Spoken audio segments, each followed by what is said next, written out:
नमस्कार दोस्तों, आप सभी का एक बार फिर से स्वागत है हमारे चैनल शिव भक्ति में। प्राचीन काल में मनोहर नगर में एक ब्राह्मण रहा करता था। वह माँ भगवती दुर्गा का परम भक्त था। उसकी एक कन्या थी। ब्राह्मण नियम पूर्वक प्रतिदिन दुर्गा की पूजा और यज्ञ किया करता था। सुमिति अर्थात ब्राह्मण की बेटी भी प्रतिदिन इस पूजा में भाग लिया करती थी। एक दिन सुमिति खेलने में व्यस्त होने के कारण भगवती पूजा में शामिल न हो सकी।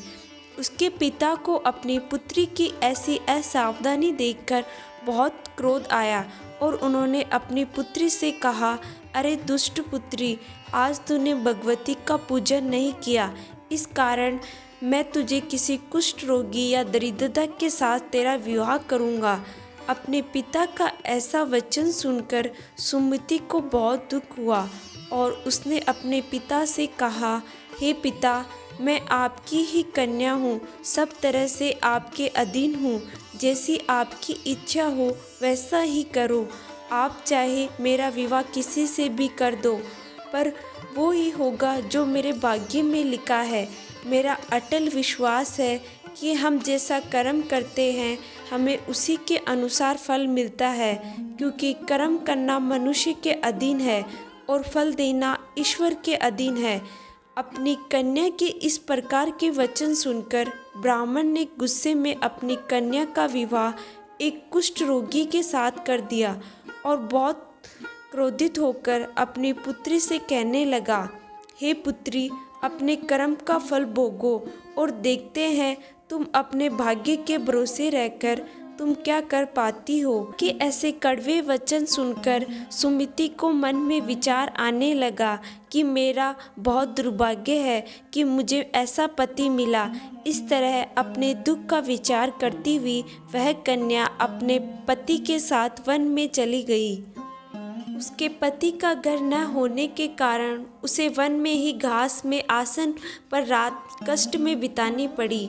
गरीब कन्या की यह दशा देखकर माता भगवती उसके द्वारा पिछले जन्म में की गए उसके पुण्य के प्रभाव से प्रकट हुई और सुमिति से बोली, हे कन्या, मैं तुम पर प्रसन्न हूँ, मैं तुम्हें कुछ देना चाहती हो, मांगो, तुम क्या मांगती हो।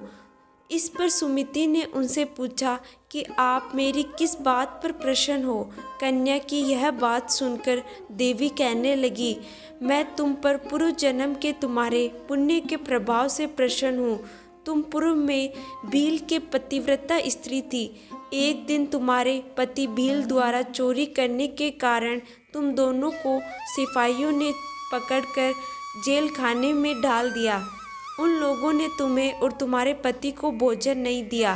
इस प्रकार नवरात्रि के दिनों में तुमने न तो कुछ खाया और न ही जल पिया, इसलिए 9 दिन तक नवरात्रि का व्रत फल तुम्हें प्राप्त हुआ।